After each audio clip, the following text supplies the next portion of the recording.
Il est rare que nous parlions d'émotions, ni de celles des autres, ni de celles que nous ressentons. Une grande pudeur nous retient, qui nous fait taire, car parler d'une émotion est extrêmement délicat. Les mots limitent, ils étiquetent, ils réduisent, et la plupart du temps, nous préférons le silence qui conserve au souvenir d'une émotion vécue, toute sa grandeur, toute son ampleur. L'émotion appartient à l'esprit. Les mots sont le langage de l'intellect qui, malgré la perfection de ses structures, est limité, car nous l'avons constaté dans l'espace et le temps.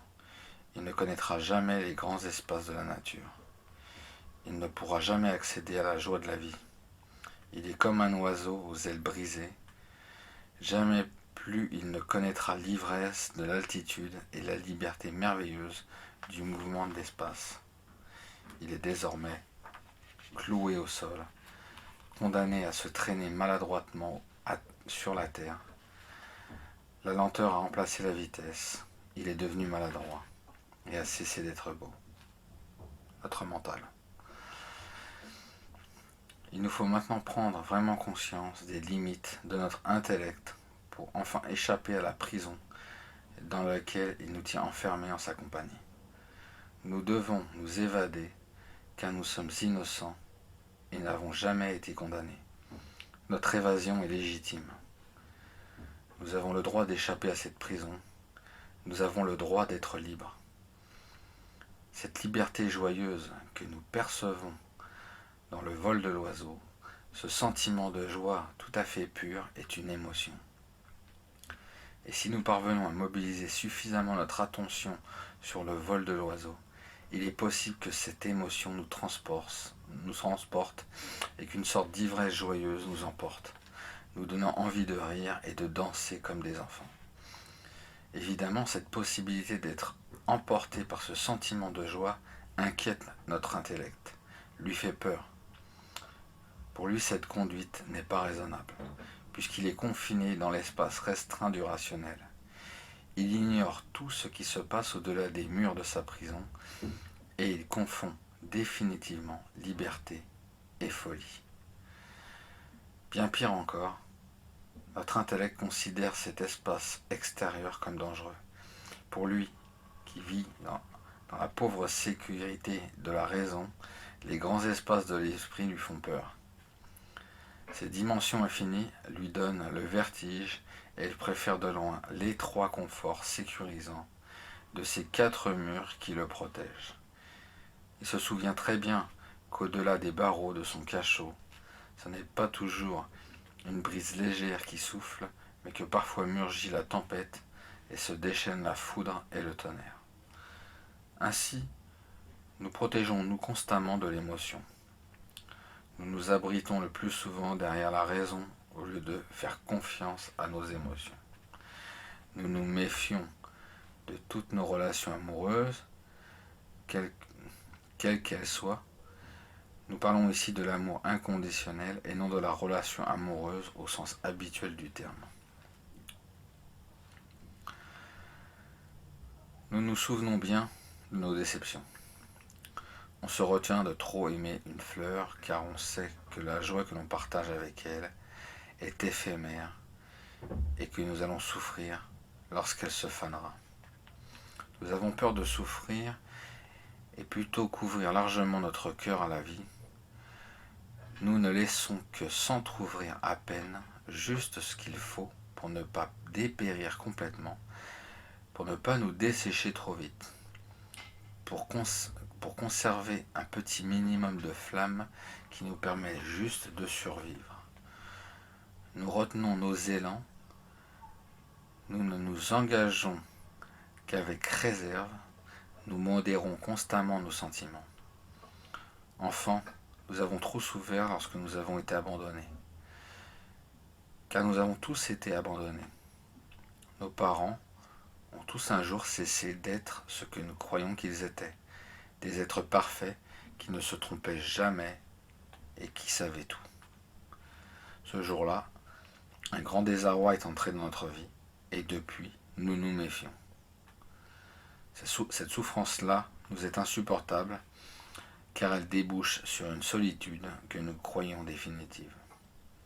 Le petit enfant que nous sommes ne peut pas savoir que cette perfection dont nous allons conserver la nostalgie existe vraiment.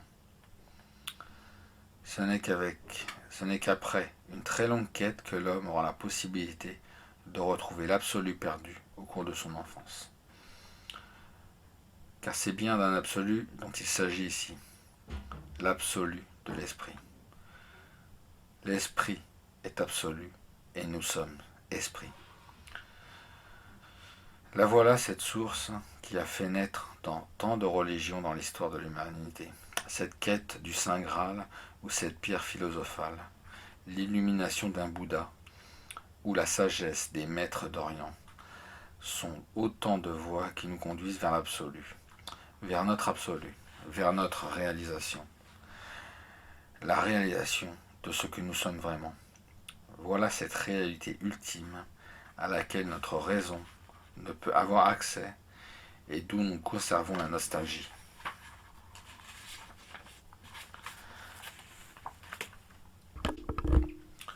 En apprenant progressivement à libérer nos émotions, nous assisterons au réveil de notre esprit. Libérer l'émotion, c'est réapprendre à nous laisser envahir par la joie. La joie est le langage de l'esprit, le chant de l'absolu. Nous devons avoir le courage de faire taire notre raison pour nous tenir debout devant les forces de la nature. Libérer nos émotions, c'est avoir le courage de nous laisser submerger et emporter par toutes les forces de la vie. Même si nous savons que la fleur que nous aimons sera fanée dans quelques jours, nous devons avoir le courage de l'aimer totalement, sans réserve, sans arrière-pensée. Seul cet amour instantané, sans passé ni futur, cet amour à la folie de l'être aimé, quel qu'il soit, nous permettra de franchir la barrière du temps et de l'espace qui nous enferme et nous emprisonne. Voilà l'évasion dont nous parlions précédemment. À nouveau, nous retrouvons cette notion de confiance dans la vie, confiance en sa beauté, son harmonie, son optimisme et son infinie sagesse. Récapitulation. Habituellement, nous n'osons pas parler de nos émotions. Nous craignons de les détériorer par les mots maladroits que nous utilisons. Nous préférons le silence. Les mots sont le langage de notre intellect et nos commentaires proviennent de notre ego. Notre ensemble intellect-ego, notre mental, est incapable d'accéder au monde de l'esprit et nos émotions appartiennent à notre esprit.